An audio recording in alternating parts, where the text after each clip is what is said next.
Blog Talk Radio.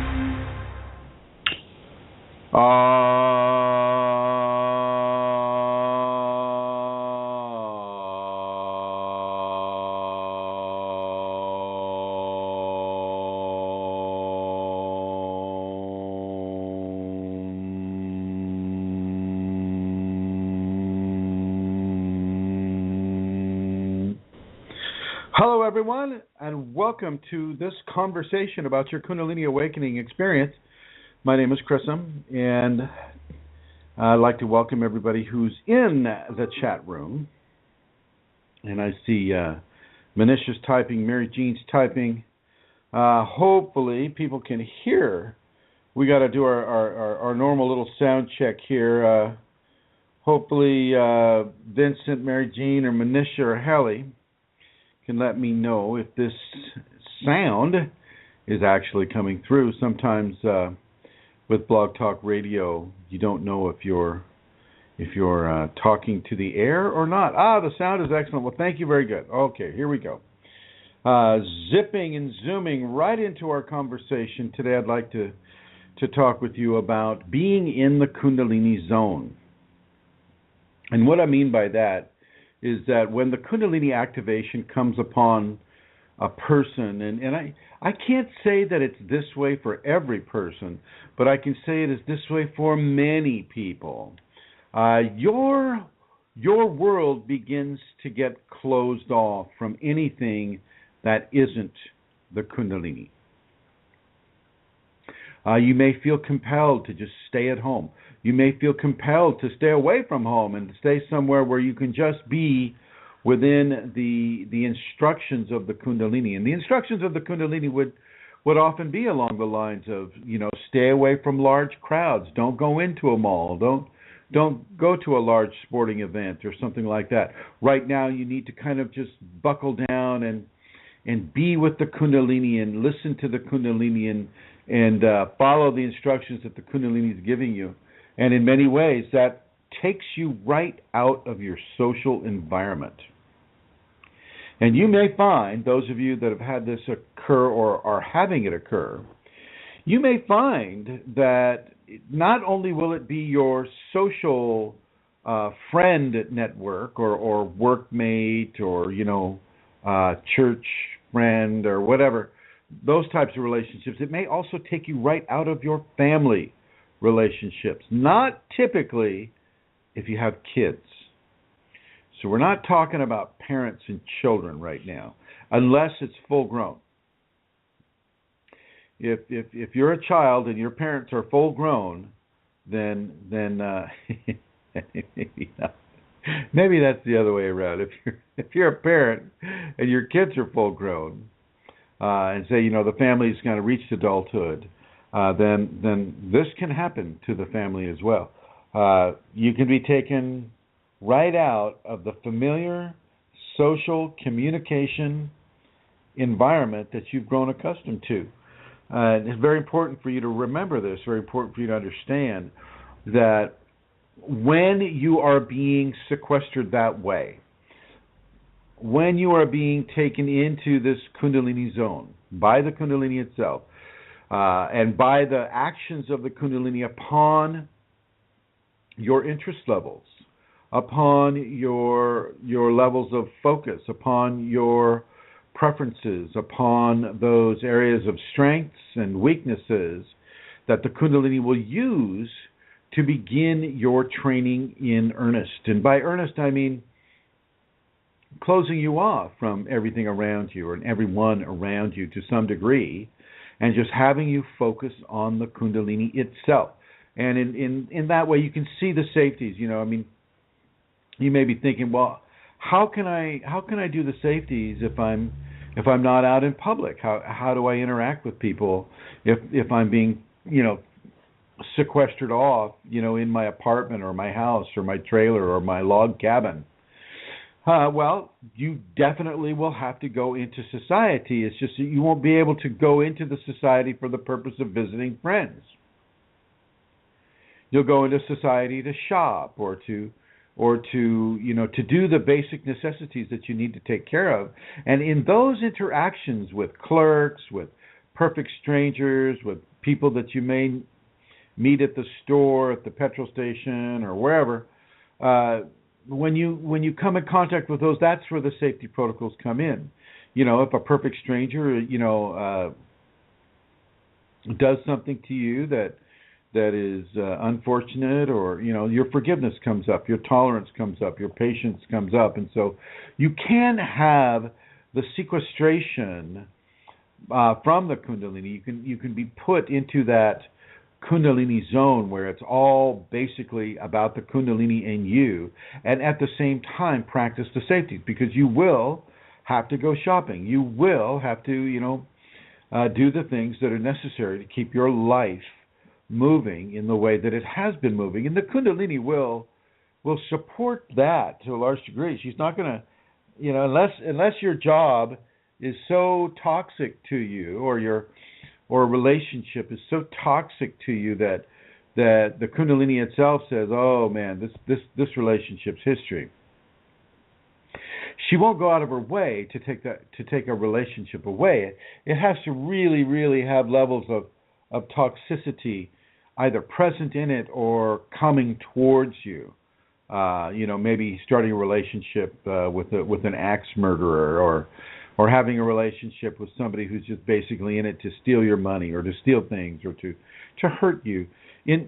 Basically interactions with those who would not be supportive of the agenda of transformation that the Kundalini is directing you towards right now in your life. And so you get put into this zone of sequestration, meaning you're cut off from your familiar interests, your familiar people, your familiar understandings of life, and you're put into this intense training zone of everything Kundalini.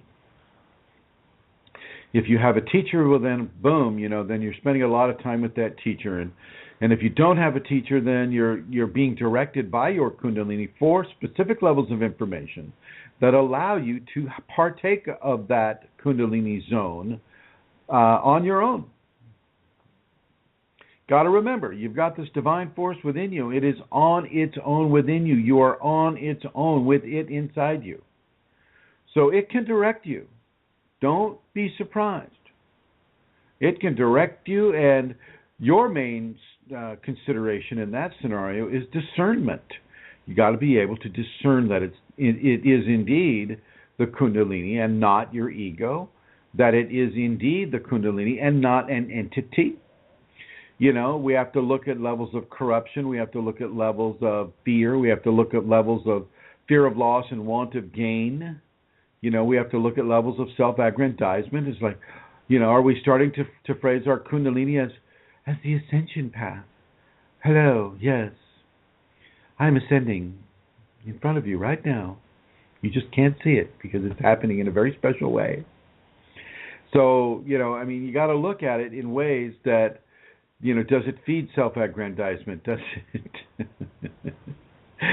Does it feed levels of ego? Does it feed levels of entity interaction that would place limitations, perhaps, on your ability to accept what Kundalini is bringing to you? So you have to really look at that. For those of you that are already in the zone, you must really buckle down and pay attention to what the Kundalini wants you to see, wants you to hear, wants you to smell, taste, touch. She really is focusing all of her attention on you right now, giving your body some time to rest, giving your body some time that it has to be in specific activity. You may find yourself sleeping 14 hours a day or more. I kid you not.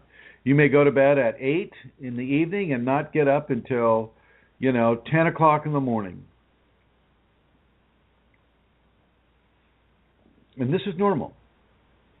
This is not abnormal at all. This is something that people really need to understand, that this is a true happening. And the Kundalini will often require you to sleep much, much longer and far deeper than you normally would. And that's just one aspect of it. It may really start telling you that you need a certain supplement. Let's just say you need, you might start having visions of iron tablets if you're iron deficiency, or you might start getting drawn to seaweed or seafood if you've got an iodine deficiency. You might see a lot of oranges or lemons. You might smell them in an empty room if you have a vitamin C deficiency. And so the Kundalini will really guide you along these lines, along these familiar sensorial-based patterns, to help you realign your diet, to help you change and transform according to what the Kundalini requires in your body to substantiate that change and transformation. Okay. You don't want to necessarily do this out of a fear reaction. You don't want to just all of a sudden go, oh my gosh, I guess I need to ground. My Kundalini is just too strong for me at the moment. I just need to ground it. And then you just start eating meat or masturbating or, putting soil in a box and expecting that to ground you. Please, tell me that you're not doing this.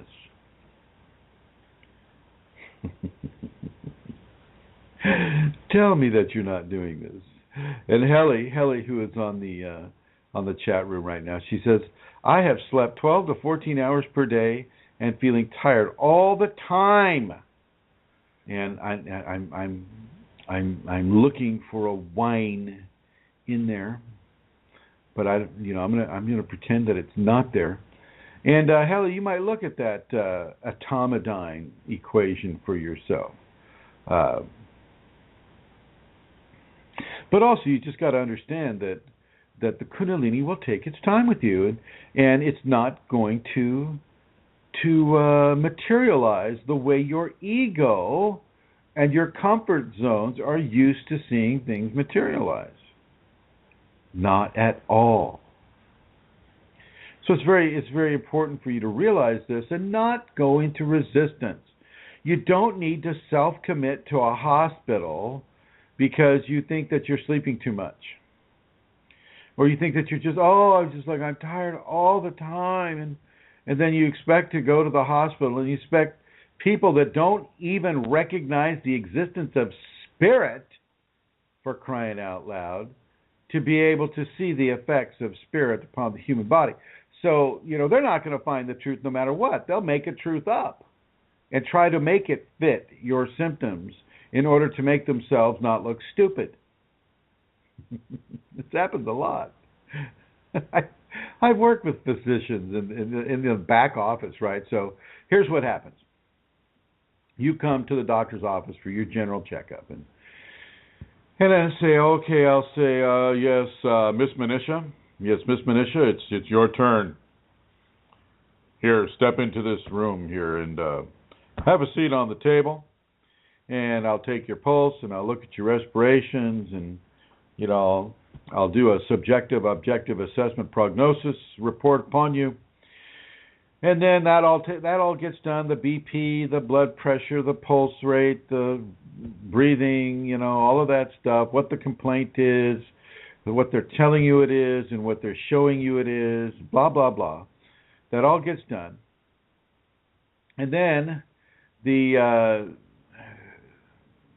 those notes get turned over to the physician, and he or she is looking at that and going, oh, okay, that's the SOAP assessment, and oh, I see, she's sleeping 14 hours a day, and she's not eating her normal diet, and she feels weak, and she feels tired, and oh my God, it's just horrible. Oh, okay, all right, so MD goes in, has a chat, maybe 15 minutes, then goes back, gets online, punches in those symptoms, and comes up with something based upon what fits in with the scientific assumptions of what that may be, and it's certainly not going to be Kundalini. At least not in these days. Maybe that will be changing someday, but right now, Kundalini is not going to be the first thing the doctors are going to land on. And so it's very important for people that have the Kundalini to realize this and to not put themselves through, the medical industry of measurements and replication and tests and doctors and nurses with superiority and inferiority complexes. Okay, the best thing you can do is realize that you have Kundalini, be in line with the Kundalini, be in balance with the Kundalini, be accepting of the Kundalini, rather than trying to revert to your old ways of dealing with patterns of physical ailment that may have been the case when you were 5, but aren't necessarily the case right now. Okay? So, Manisha says, yes, sir. It's very important for people to understand that the Kundalini can take over old symptoms of malaise and use it for its own transformative purposes. So, what the MDs would call chronic fatigue syndrome, or fibromyalgia, or menopausal symptoms, or phantom pain, well, these are all catch terms for stuff that the physicians have no clue about. Okay? They don't know, and so they're just going to, this is phantom pain, and it just takes you to like what? I mean, like a Marvel comic book, the Phantom of Pain. Does he wear a red cape and administer pain to everybody? I mean, come on. Or spiritual emergency. When they're describing Kundalini symptoms. And so you just need to understand that you have the Kundalini, and that the Kundalini is taking you through the transformative process. And yes, you will sleep for many, many hours. Some of you will sleep for less than you'd ever been able to sleep before in your life, and you'll think that you should be sleepy because the Kundalini only gave you 4 hours of sleep before it woke you up again and wouldn't let you go back to sleep. Well, just the transverse is true for you too. It's just that you're not being given the 14 hours of sleep. You're being given the 4 hours of sleep, and that's all that you require at that moment. And you just need to say, thank you, Kundalini. And it's teaching you to get out of the programming that the ego just so loves to identify with, that programming that says, wow, I didn't really get a good sleep last night. I only got 4 hours, and I should get 8. And if I don't get 8 hours of sleep, then I'm just not the man that I need to be, and I can't do my job, and I can't drive my car, and my appetite goes out the window, and I drink much more coffee than I should, and, the list goes on. And I'm suggesting to this person, stop resisting the Kundalini. Stop pretending that your situation is the same as it always has been. When the Kundalini comes, everything starts to change. You need to understand that. You need to get a grip on that reality because it is the true reality.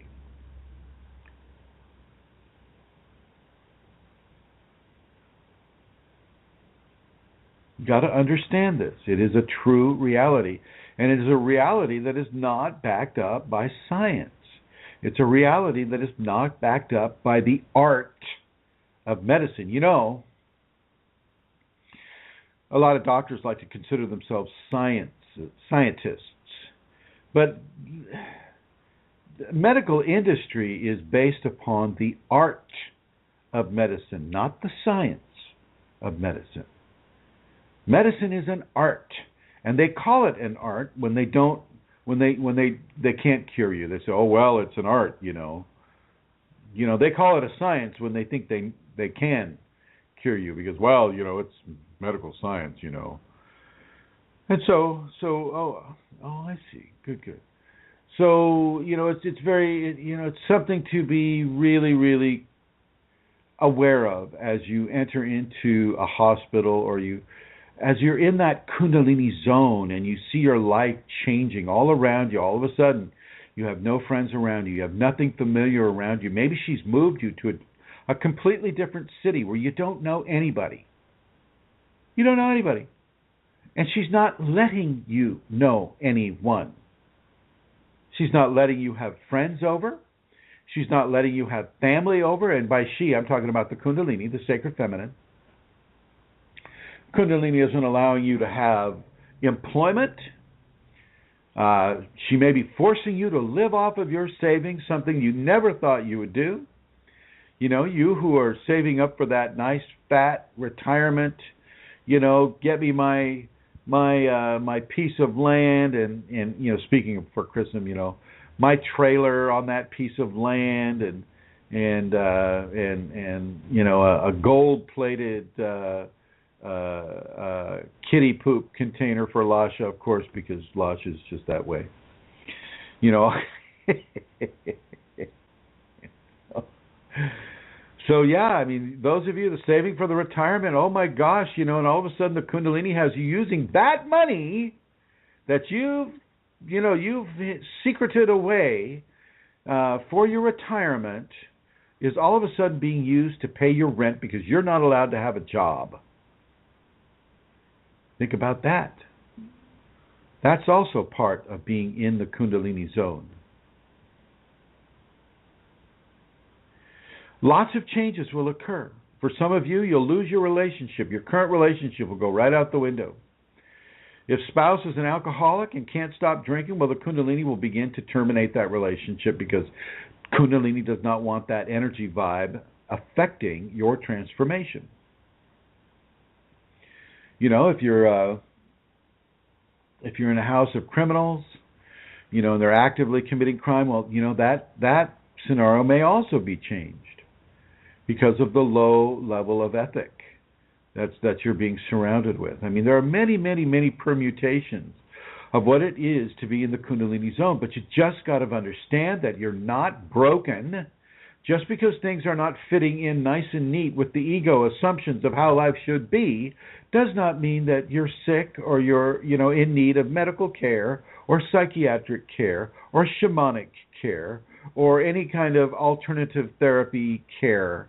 You know, you're not sick. You're not in need of care. You're in need of understanding the Kundalini and what it wants from you. And once you start to understand what the Kundalini wants from you, you can begin to accept these changes that are occurring in a much, much more pleasant way, much more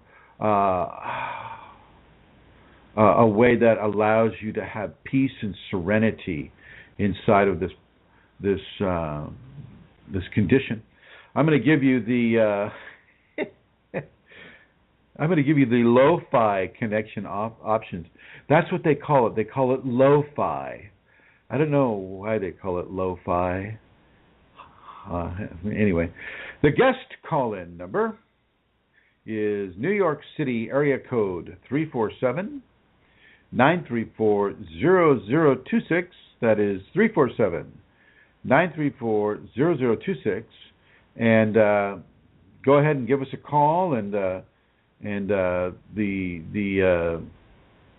Celtic Queen of Questionable Comforts will answer that phone call, and she'll query you just to make sure you're not trying to spam the radio show, which does happen because we don't have that 5-second delay. And then she'll either hang up on you really rudely, or she'll pass you on over to me, and then you'll just have to take your chances. So the guest call-in number is 347-934-0026. Call in and make it about your Kundalini. If you've got any question about your Kundalini that hasn't been given to you by the Kundalini or hasn't been answered, well, you feel free. This is the time to get some information. And as I said in other programs, within the Kundalini, it is information that is power. This gives you the power of understanding. This gives you the power to be able to take what it is the Kundalini is giving you with grace and gratitude and understanding. And when you have grace and gratitude and understanding inside of a Kundalini equation, that equation goes very, very well. Very, very well, and can quite possibly take you even further than your initial evolutionary standard would have required if you didn't know about the Kundalini and you just kind of, you know, you didn't know about it. Okay, so we have we have that. Now I'm gonna come over here to Suntara. Hi, Prism. Hey. Hi, everybody. So, how are you doing? I'm doing very well. Thank you very much. I have to smile though when you tell everybody that there's a 5-second delay. I think, okay, that's probably not a good thing for people to know. What is it? What? No, nothing. I'm just smiling at the thought of somebody using that 5-second delay information to actually to their advantage. I thought that too. I thought that as I said it. So there we go. I'm sure we can count on Vincent or Mary Jean or Manisha or Helly or Amit,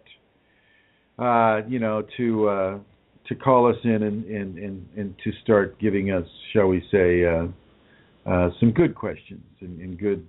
That would be great, actually. If somebody in the chat room would like to do that. I haven't seen the chat room for a long time because it's not working on my iPad. So hi to everybody there.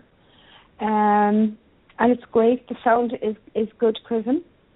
Well, here we go. Now, Vincent 91, since now he's typing, so it's probably going to go right off my screen. And he says, by the way, Christian, can that also go the other way around?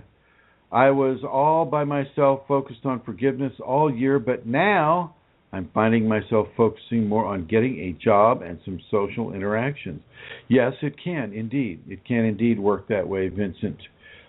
Typically, it is the other way around, though. Typically, you already have that job or you already have those social interactions, and it's those things that you already have that are helping you to feel grounded in a certain way that the Kundalini will pull up around you and change that familiar setting for yourself. And so typically, Vincent, it is the other way around. It is the fact that you have the job or you have the social interactions, and she takes that away from you. And it's not a guarantee. I don't want anybody thinking that the Kundalini zone is designed for them to lose their job. That is not the case. It just is the case sometime. If the job is toxic, the Kundalini will take away that job. And Vincent asks again, he says, but she doesn't have to write? No idea what that means. No, the Kundalini doesn't have to write. She doesn't need to use a pencil or a pen or a paper or, she doesn't have to do any of those things. And Manisha says, I have that job, but did not have a lot of people contact for many years. I know that I have to go out into the world to connect with a lot of people somehow in whatever way. Yeah, Manisha, you had that job, you had that type of a deal, but for you, Manisha, it's connecting with people that through your dance and through your movement and through the Kundalini movement within you. I think it's very important for you to go out and connect and make contact with people. You're the reverse of that to some degree, but don't be surprised, Manisha, if she closes that down too. And, makes you hibernate for a little bit with just the Kundalini within you. And now Vincent responds. He says, is that resistance if you try to initiate a relationship or to go out or try to put yourself in social environment like sports or yoga? Well, yes, that would be resisting the Kundalini. That would be your ego trying to open up your world instead of close down your world. In many ways, the Kundalini wants you to close down your world so she can do a lot of change to you and to train you and to teach you and to educate you and to, definitely go through actual physical transformation given by a force that is already within you, but also is so powerful that it can change you in the ways that it does. So yeah, you don't want to go and if you're finding yourself kind of being put into a position of extreme privacy, social deprivation, societal deprivation, employment deprivation, well, that's exactly where you need to be right now. And if she has you living off of your savings, well, then live frugally. Okay? Don't go out and buy a black sports car, and tear around town, trying to impress people that you're not even going to be allowed to interact with. You just got to do the basic things. You've got to exercise your body. You've got to, give the body sufficient nutrients along the lines of what Kundalini wants you to eat. Stay hydrated. Keep your electrolytes balanced. And do what you're told. Do what you're told or compelled to do by the Kundalini. And you need to be very, very strong in your discernment levels, too. Discern that this isn't from the ego going, oh, gosh, I feel like something comfortable today.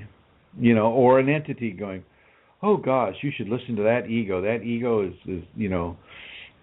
that ego is your lifesaver. And oh, by the way, you might want to steal that person's wallet. They just left it on the counter there, but go ahead and take that. That's what an entity will do. Typically, entities are very corrupting. So you need to be able to discern beyond what your ego or any of the attendant corrupting activities that may get in the way. So you discern your way through that and come to the pure, clean understanding that the Kundalini doesn't want you to have a wide social a pattern right now. She doesn't want you to have a full dance card. She doesn't want you to have any of those things. Let's see. And Mary Jean is asking, how does the close down and hibernation last? Is it permanent? No, Mary Jean. Great question, by the way. It is not permanent. It is quite impermanent, but it is permanent for a certain amount of time. And Amit, you're going to need to stop typing so that I can get to these things here. Thank you. Yeah, Mary Jean, it's a transient phase, but it's a very, very, very important phase. Now, this phase can last a number of years if it must. It's not typical, but it does happen to some. I'd say it does. It happens at least to 50%. And a lot of it depends on how the Kundalini is closing down a person's social environment and how that person is responding to the closure of that social environment. So let's just say that, and this is a true story, gentleman is given a house, the family house that he was raised in. It's a beautiful house, worth a lot of money. Out here in California, for those of you who live in California, everything is expensive out here. And all of a sudden, his Kundalini comes along and says, oh, guess what? You have to sell your house. Well, I don't want to sell my house. Well, you have to sell your house. Well, I don't want to sell my house. Well, you have to sell your house. Well, I don't want to sell my house. Sell the damn house. So he sells the house. Sells the house. And he gets some money on it. And the Kundalini says, go live on the 8th floor of that high-rise there. And he gets on the 8th floor there. And, and he's living there.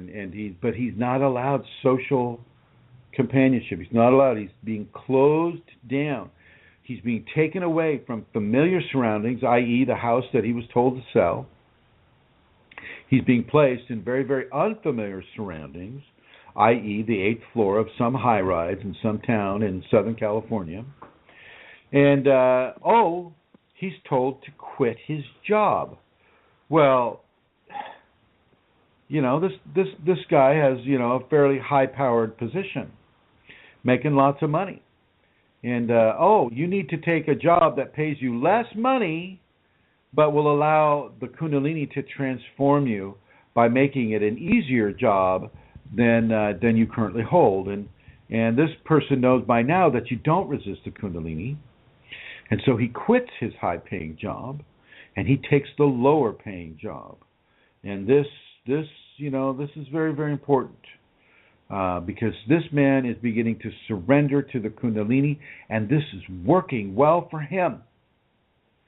But it's been 3 years now, 4 years, and he still has very, very limited social contact. And so the scenario is it takes as long as it's going to take for you, Mary Jean. It's not going to be like a cookie cutter type of thing. It's not going to be the same way for everybody, because we all come into this with different levels of karma and different levels of an equation that we need to accomplish in our lifetime. But this can occur, and this is something that is occurring right now to Kundalini people that I'm working with, and so it's a very good subject, I think, to cover right now. Now I'm going to back it up here a little bit, and a gentleman by the name of Amit writes, "I did not have a job for a long time, and I have been depressed and worrying like crazy, but I have this unbelievable faith or confidence now, which I feel is the Kundalini, where I am unable to really worry. But couldn't this be a reverse ego?" Reverse ego. Oh, God, it's not bad enough that we have an ego. Now we have a forward ego and a reverse ego. Maybe we can add a left-turning ego, a right-turning ego, an up ego, and a down ego, just to really, flesh it out a bit. There's no such thing as a reverse ego unless you have created a reverse ego. I think this is great. I think that you are indeed being given from the Kundalini where you're unable to really worry. And yet, in the very next line, you say, but couldn't this be a reverse ego? So it's not, you kind of contradict yourself right there, don't you think? Where I'm unable to really worry, but couldn't this be a reverse ego? So there's the contradiction. Everything that Amit said before that, I did not have a job for a long time, and I have been depressed. Well, the depression comes from not being in a position that is recognizable or that is sustainable according to the ego person. And so, this is what people deal with regards to this. And the Kundalini can bring a person an amazing level of faith and confidence, which allows them to continue doing what they're doing. And as far as, I've answered the last part of that already. And so, this is a good thing. And this ego may eventually lead me astray. Yeah, I'll go with ashtray. Put that reverse ego concept in the ashtray there. And Manisha asked, before my activation, I had many years of very little social life. Well, see, yours is just going to go around the other way, Manisha. You did the mom thing, the wife thing. You raised the kids, and in many ways that will supersede what you were allowed to do for your own self. For your own development, because you're so busy, developing the children. That's often common with parents. They can't do anything until the kids are gone, and then they can really buckle down. Now I know that there are plenty of people that have kids that are having the Kundalini right now. So I'm not trying to make a statement that is to be strictly interpreted one way, but I am definitely making a statement that in many cases parental responsibilities are taken seriously by the Kundalini. Just as we don't,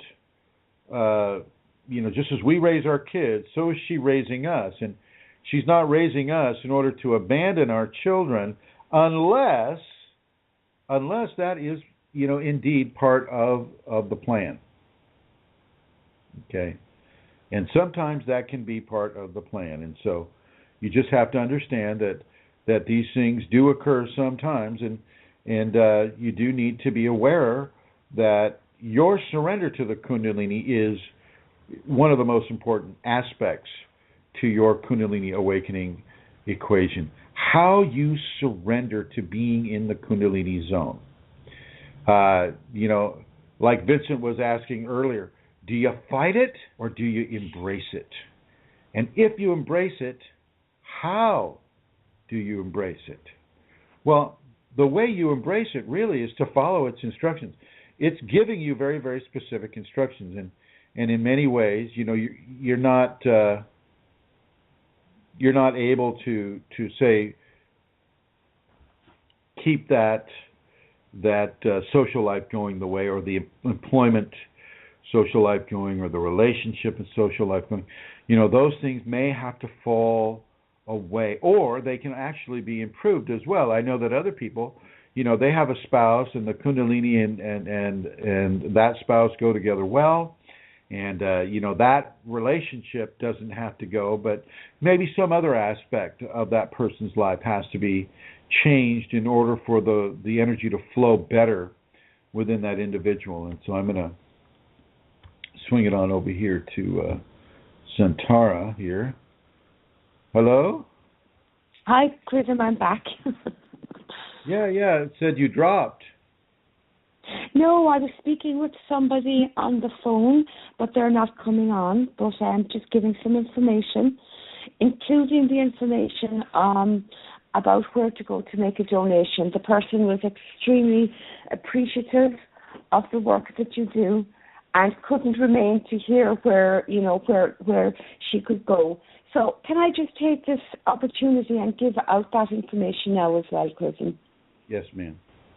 Okay, so for people who would like to make a donation, who are in a position to do that, it's very much appreciated and gratefully received. And there are two places you can go. The first one is www.ascension-kundalini.blogspot.com.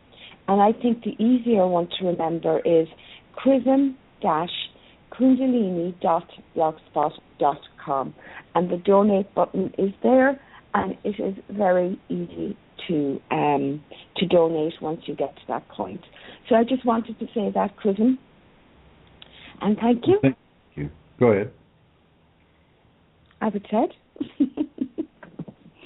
Were you going to ask me something, because I've missed the conversation? You did? Well, yeah, because I don't hear you when I'm talking to somebody. Well, what's the price of rice in Ireland right now? Well, it totally depends on the import tax, because we don't grow it. Well, I don't know where you left off, so I'll just continue along here. Did you notice when you were in the Kundalini zone, Santara? Oh, yes, Chrism. I mean, the Kundalini zone, I don't know, does it go away? I mean, my experience has been that there have been a few zones. I mean, if I was to think of the zone in terms visually of a circle, I've had some very specific circles, and some of them have intersected. I mean, at the very, very beginning, and the zone would have been where I would have fallen away from social groups, things like it would have hurt my ears when I was out late at night. It became a bit intolerable, sound and things like that. I didn't understand a lot of it at the time when it was happening to me, but the Kundalini was moving me into a position where I was letting go of social groups and friends that didn't suit what the Kundalini wanted for me, and so a lot of things fell away, especially groups that were involved with social outings and drinking. I would have also found that, when people were talking to me, I wouldn't have been able to connect anymore with what they were saying, or I wasn't interested in their opinions or in gossip, things like that. And then there were other zones later on, I mean, Kundalini moved me down to Kerry, and that was into, so I could be in a very particular zone that she wanted me to be in at that particular time, or I knew nobody. I knew nobody. And I didn't develop any friends down there. There were three things going on. I was with my family. I was doing a lot of work with my Kundalini teacher. And also, I was allowed to connect in with a group in connection with becoming a massage therapist, because that's what the Kundalini wanted me to do. And that went on for a few years. And there's lots of other, I have other examples as well, you know. But they'd be two. Yes. Okay. My throat is hurting me. Oh, right, yeah. So yeah. Give that a break. Give that a break for the moment. Thank you. So yeah. It's really important to recognize when the Kundalini has come to you. Number one, in the activated stage, and you need to look. Partly, you need to look at some of your phenomena. So you want to look at some of the phenomena that's occurring. Are you having kriyas? Are you seeing entities? Are you hearing voices that nobody else hears? Things of that nature. And then you need to start adding up your symptoms and seeing, okay, where does that fit on the Kundalini scale? And then where you find yourself on the Kundalini scale, well, then you can understand that you're inside of an activation. Once you understand that you're inside of an activation of the Kundalini, well, then you can start putting your life together based upon your surrender to the agenda that the Kundalini has for you. So in a way, it becomes this partnership. And with you basically listening and the Kundalini basically teaching. And, it's not easy for people that are, really strongly goal-oriented individuals, that are being told that they have to come back to kindergarten. People are in their 40s, people are in their 30s. These are adults. We're not talking about little kids all the time.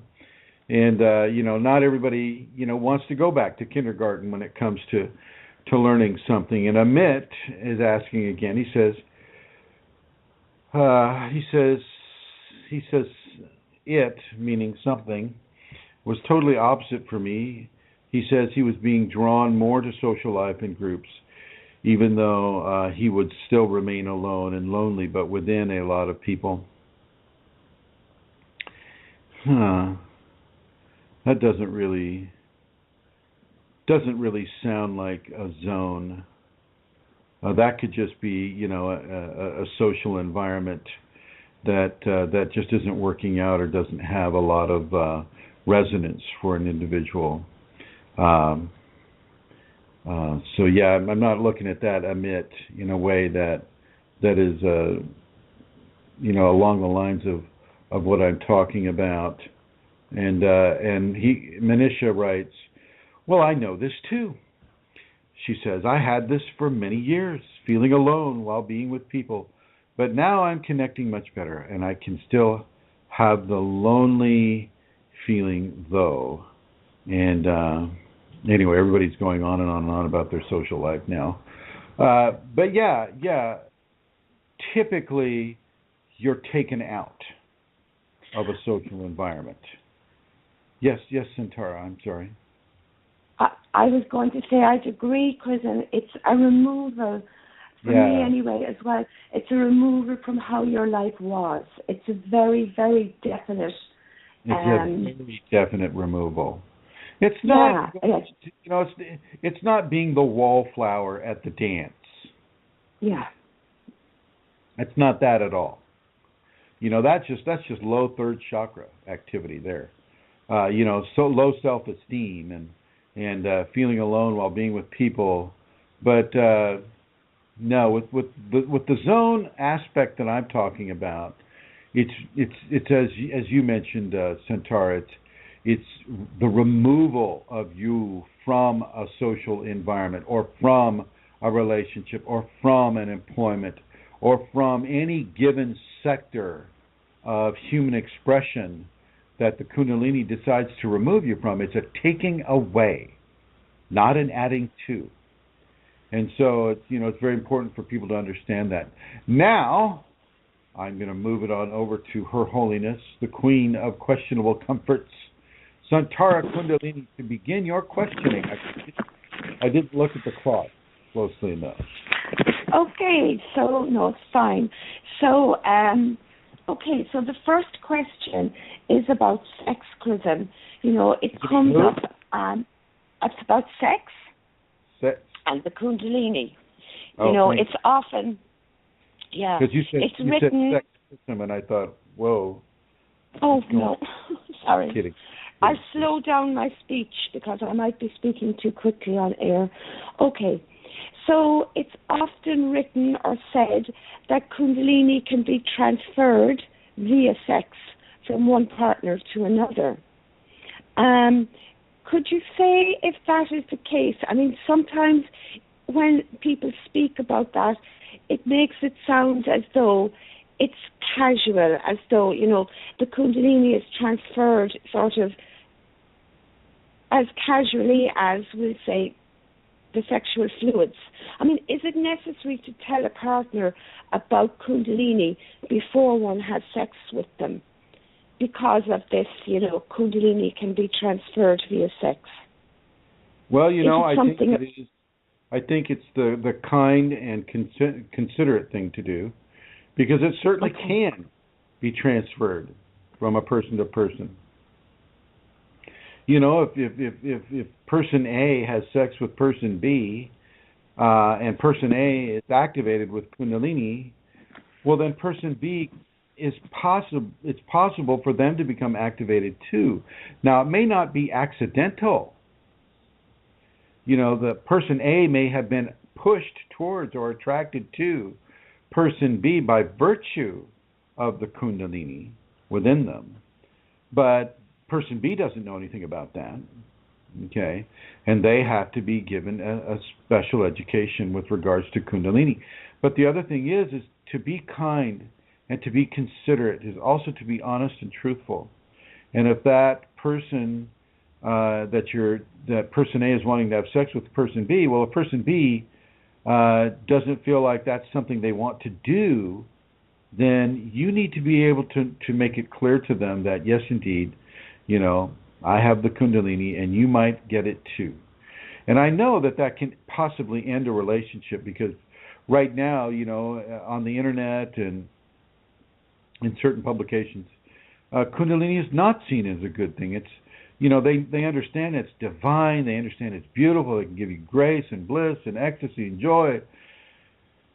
But because they can't control it, they label it something that is quite dangerous. And, and these are the people that should be afraid of it, because they are trying to control it. Kundalini doesn't get controlled very well. And so, yeah, I would say with regards to a potential boyfriend, girlfriend, husband, wife, if you're going to have those kinds of relationships, where the flesh, the fluids, the reproductive fluids are mixing, then people need to be aware. And I would say, ethically, it is upon you to say, yes, indeed, this may, in fact, activate your Kundalini. Excellent. Thank you very much, Chrism. So next question is, what happens to us what happens to us who have the Kundalini when the body ages? Typically, when we get old, the body will get weak and fragile in many ways. How will this fragile body manage when it also has a very strong Kundalini inside? Well, if it has a strong Kundalini inside, then it's not so fragile, is it? I mean, come on. I mean, you can't say a strong Kundalini and yet, this fragile old body. I mean, the Kundalini energizes the body. It keeps the immune system strong. And the immune system being strong keeps the cancers away. The cancers being kept away don't take as much of a toll on the body. I mean, it just goes on and on and on. You can't say in the same sentence, but I have an old, weak body because I'm aging, and but I got a very active Kundalini. You don't want to go that route with it, because it doesn't make any sense. Certainly not the sense that people are looking for. With regards to aging in the Kundalini, you will age, but you can remain as supple, you can remain as healthy, you can remain strong, you can retain your mental stability, your emotional stability, your inner serenity. I mean, Kundalini does not necessarily do all the work for you. You're going to have to do the exercise. You're going to have to follow the safety.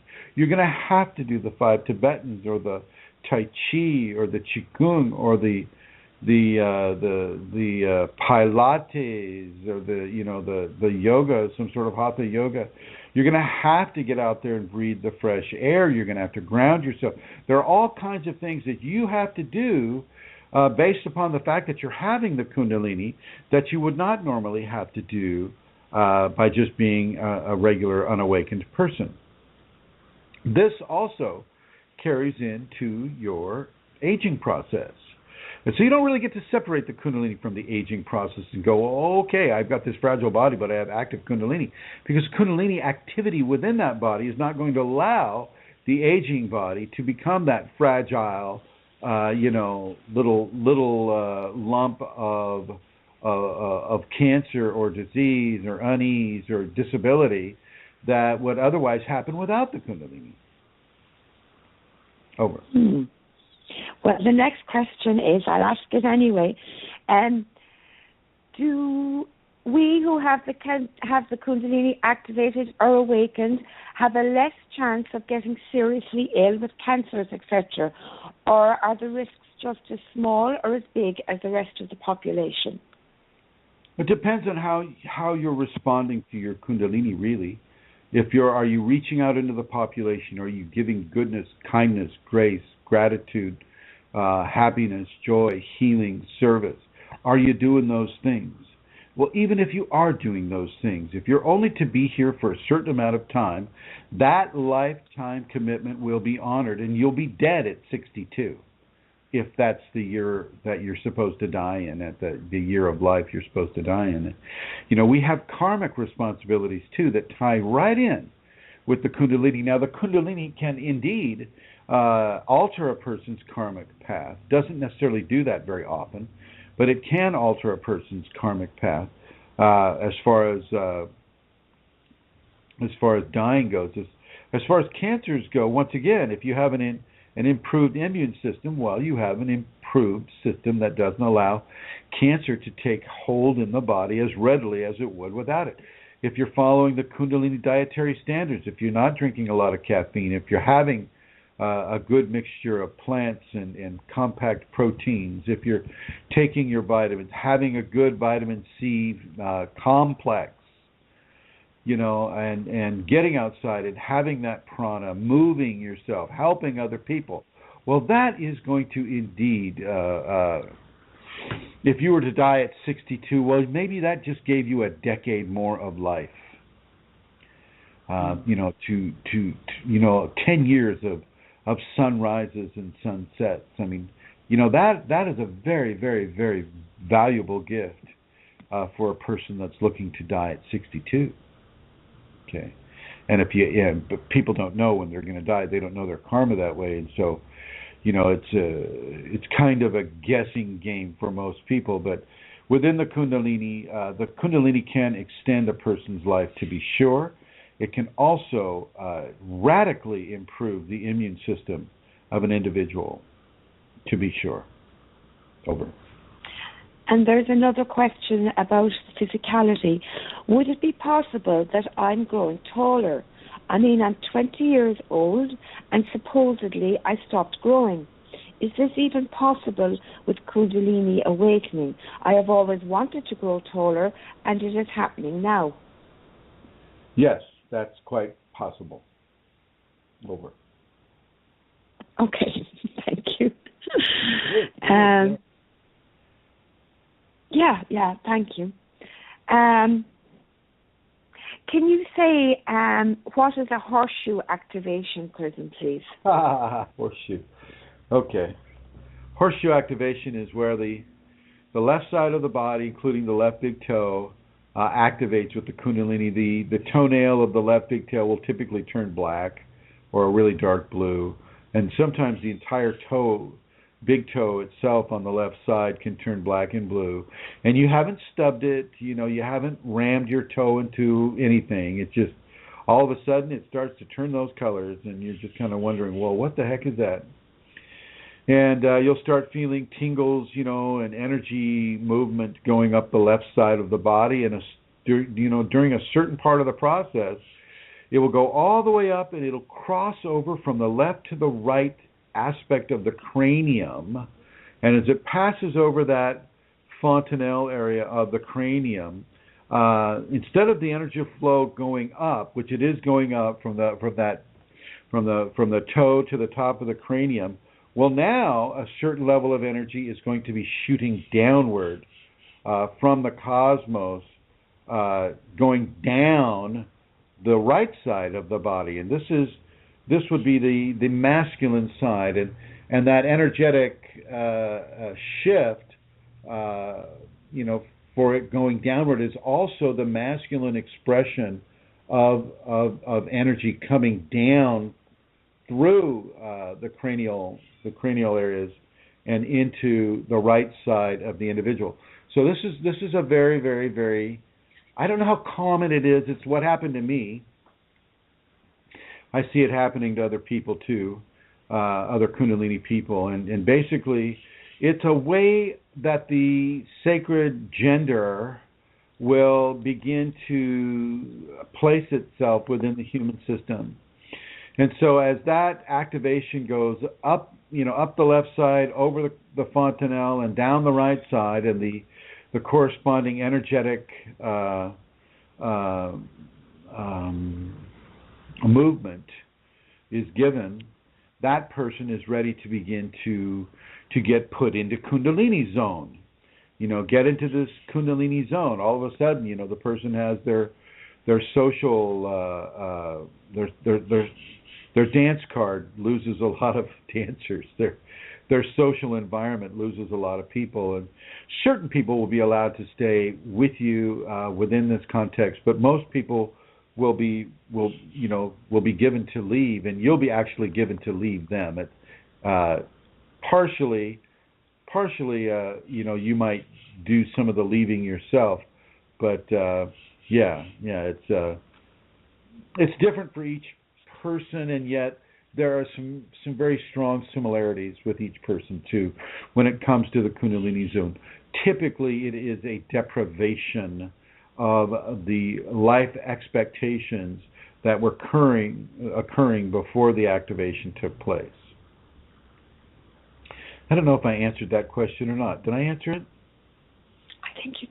I think you did, Chrism. Yes. Thank you.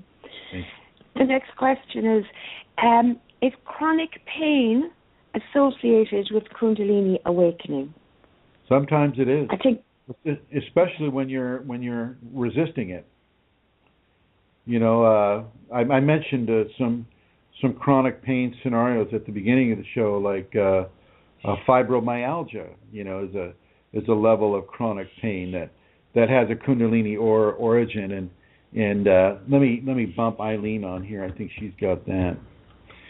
Hey Eileen, how are you? Hi, Chrism. I'm fine. Hey, what's that stuff you take for that fibromyalgia? What is that? It starts with a G. Well, I used to take glyphenicin. I haven't taken it for a while, but I was diagnosed with fibromyalgia about 15 years ago, and I did an exercise program, an eating program, and then I started taking the glyphenicin, and I didn't have the pain that usually comes. Fibromyalgia can be very debilitating, where people can't do much of anything. But I kind of feel lately it's coming back, so I have to revisit what I used to do. Glyphenicin is a protocol that was promoted by one doctor, and the medical profession is having a fit about it because the glyphenicin used to be very, very inexpensive, and it was really helping a lot of people.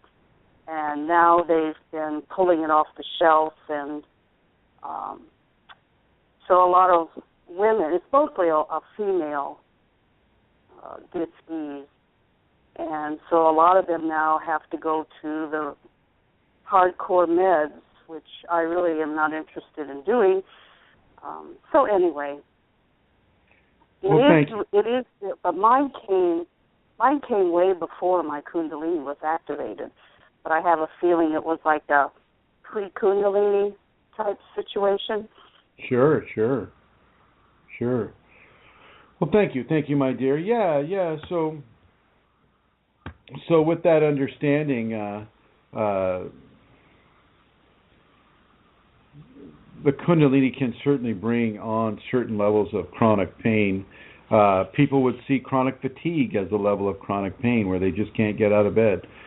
People could see having electrical kriyas, having, like you're sitting on an 8,000 volt line, every hour or two of every day and getting kind of tossed around the room.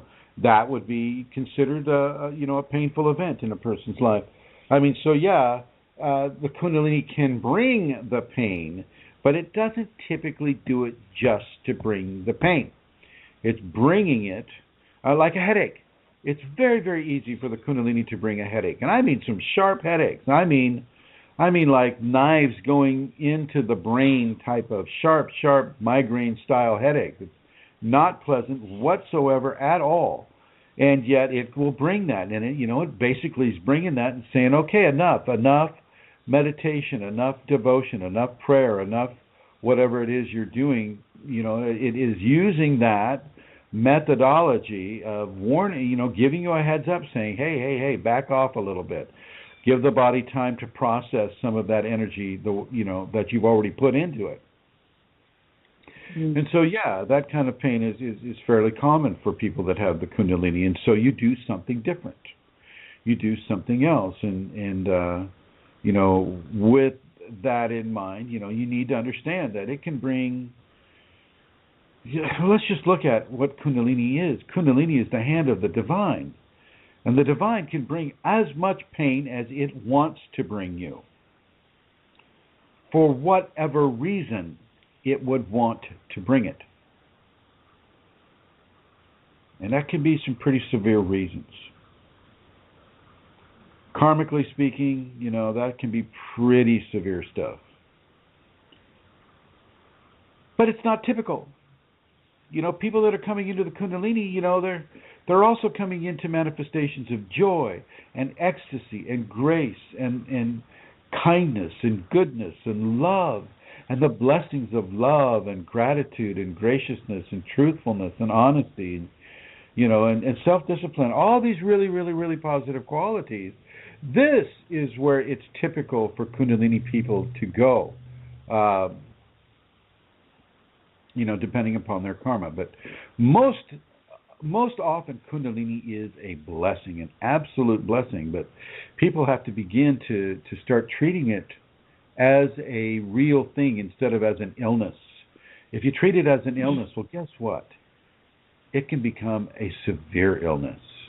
But if you treat it as a grace and as a beautiful, wonderful experience, well, then it will become that and more. That and more. Over. Thank you, Kuzim.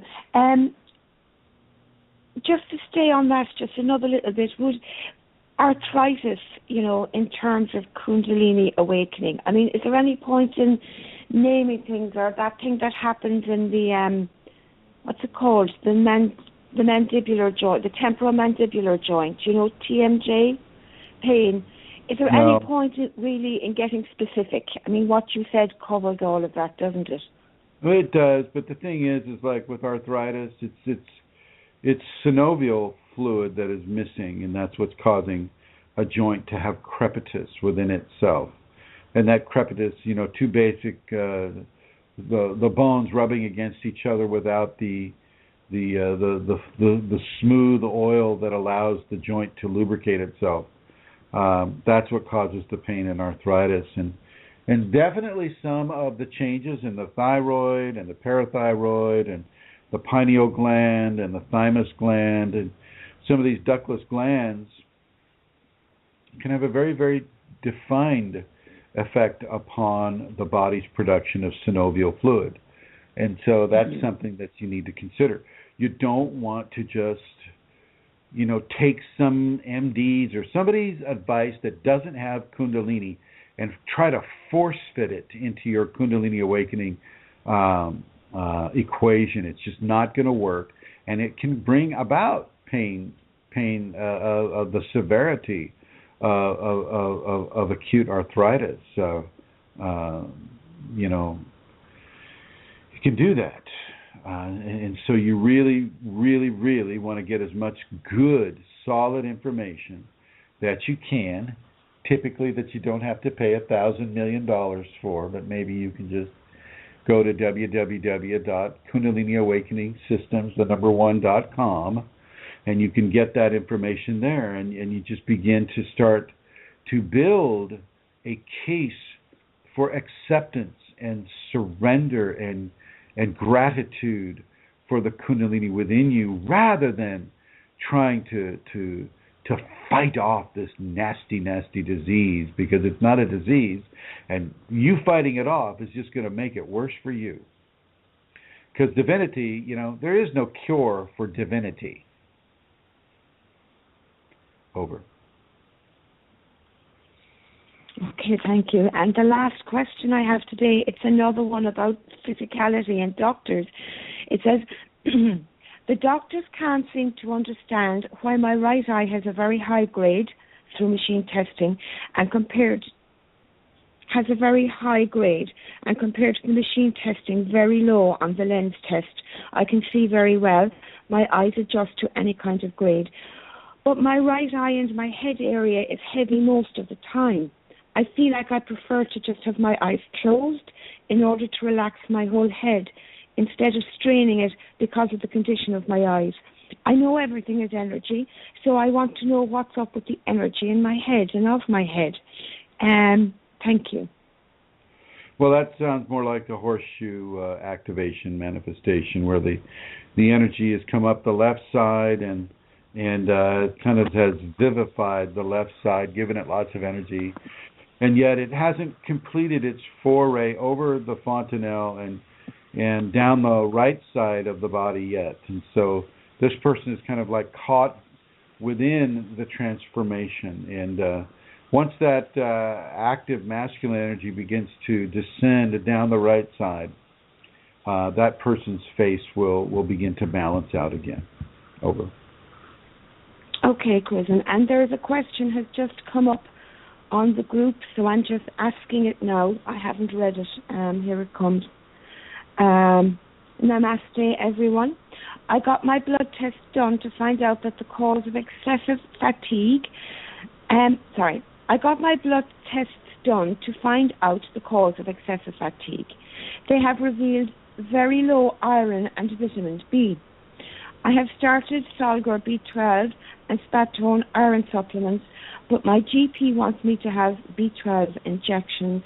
Please advise me, should I continue taking supplements or listen to my GP? And this is on the Kundalini Awakening group, so a Kundalini person. Oh, well,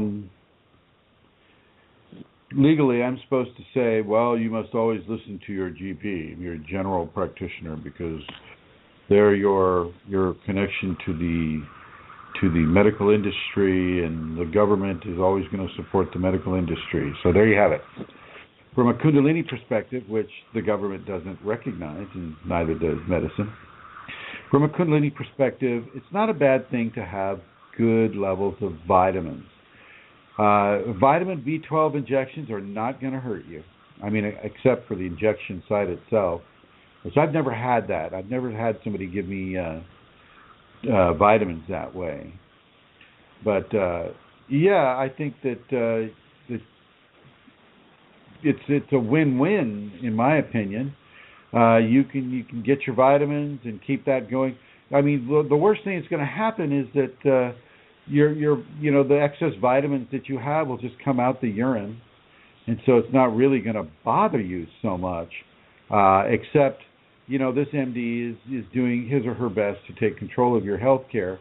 And that would be something I would look a little more carefully at, because They don't understand that you have Kundalini, and so you need to make the decision on what is being put into your body. You decide if you're going to listen to this GP. You decide if you're going to listen to the Kundalini within. Maybe the Kundalini within doesn't want you to have those injections. And if that's the case, you follow the Kundalini within. Because I'll tell you what, you let the MD inject you with something, and guess who's going to live with the results, right or wrong? You, not the MD. MD gets to go home in his Porsche, and go out clubbing that night, and have a great time out on the town, while you're home in bed because they shoved you full of a bunch of stuff that they don't understand how it works with Kundalini people. You have to pay the price, not anybody else. And so you make sure that when you're discerning what is appropriate for you and your Kundalini, that you listen to the Kundalini first, and then look at the facts or what other people may want to do to you. Secondly, now with regards to vitamins, vitamin B12, that's not a big deal. That is not a big deal. And most people in the United States West will have some level of vitamin B12 deficiency because the food that is being processed, all the nutrients are being processed out of our foods and replaced with GMOs or toxic food, which is anything that is not organic is a toxic food. And so, you're being filled with toxic foods with very, very low vitamin content. And so if the MD is saying, oh, hey, let's give you some vitamin B12 injections, well, I think that you could listen to the MD on that as long as that's all, they're looking to do. Over. Okay, Chrism, thank you very much. And I just want to give that address out again if people would like to make a donation to the work that is being done with Kundalini Awakening Systems. It's www.chrism-kundalini.blogspot.com. And all donations are indeed gratefully received. And they're all my questions, Chrism. I don't have any more. Anything on the chat room there? Just a second. And moving it on over to oops, wrong one, sorry. Here we go. Hello. This is a 347 number that I'm talking to right now. Whose number would that be? It starts with a 7 and a 6. And oh, look at that. Do you have anything to say about the Kundalini zone at all? Wait, I'm sorry. Are you talking to me? Oh, yes. There you are. Okay. Do you have anything? Sorry, my phone was on mute. Oh, I see. Do you have anything to say? This is Brooke. Do you have anything to say about the Kundalini zone and how that might manifest for you at all? Well, it has manifested for me, I think.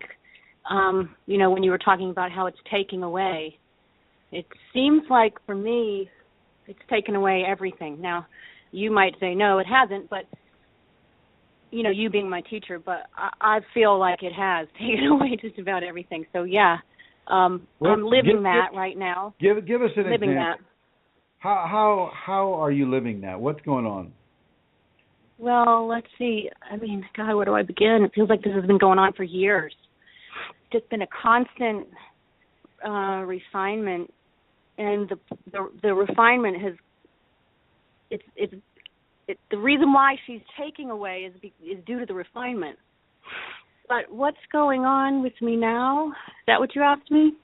Yeah, how is the Kundalini zone manifesting for you? Well, now it's as though I'm in a very, very, very small box. My world has shrunk way back. First, I believe it was my relationship that went, my primary romantic relationship. And a lot of refinement with respect to that, a lot of healing went on with that. And then right after that, or actually it's all felt like it happened in the same day, I needed to resign from my job, so that needed to go away. My health, I was working so hard and so long, I think the Kundalini infusion, it just didn't work. I couldn't do both.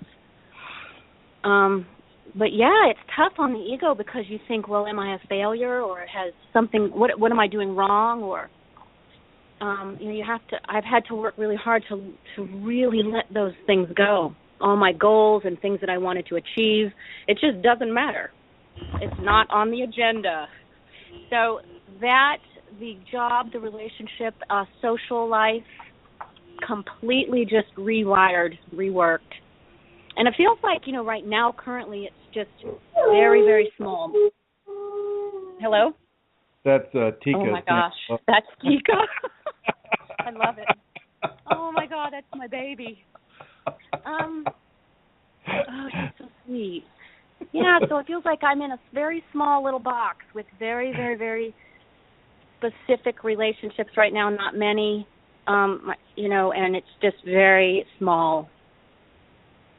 So, well, there you have it. I hope I explained that well enough. No, you did. You explained it very, very well. Now, what has helped you inside of that box? What has helped you come to terms with what is happening, or have you? Well, I think I am on different levels, but I think having a teacher is, and because that validation is so necessary, because you're constantly being bombarded with the entity intrusion, if you have that hooked onto the ego, and you just don't really know which end is up. So it seems like, to you, your whole world is going in the opposite direction than the rest of the world. You feel all alone. No one else is going through what you're going through at all. I mean, walk outside. Everyone is, getting up and going to work and doing their thing, and, you just are having a very different experience. So to have a teacher validate that for you, and then begin a practice to start grounding and start, allow and nourishing the Kundalini energy has been what has helped me, rather than running from it and trying to get your life back together again, or pull yourself up by your bootstraps and get things going again, which is what I was doing for a long time, which is resistance. How did that work for you? It didn't work. Please. That's not really the way to go about it at all. It's, I wanted to say, too, that a lot of the resistance is subconscious. It's not even really conscious. So when we talk about we're resisting Kundalini, sometimes we just don't even know how to access these subconscious resistant patterns. They're locked in there, and we're not even aware of them. So one of the other things that is so vital is that surrender and devotion, because that is how you can begin to unlock those hidden away patterns of resistance that is making it harder for you, making your life harder and holding up the process, really. So, that's been a big thing for me to discover, too. Yeah. Well, thank you, Brooke. I think what you've said is very, very, very astute, and it's coming from a person who is having the direct experience right now, among others who are also moving through it. And so, thank you for taking the time out of your day to give us that explanation. Thank you, Chrisam. Into the blue, and I think that with Santara's permission here. Now, I know Santara has had a bit of an illness lately, and she is just coming out of that. So congratulations, Santara. Oh, thank you, Christian.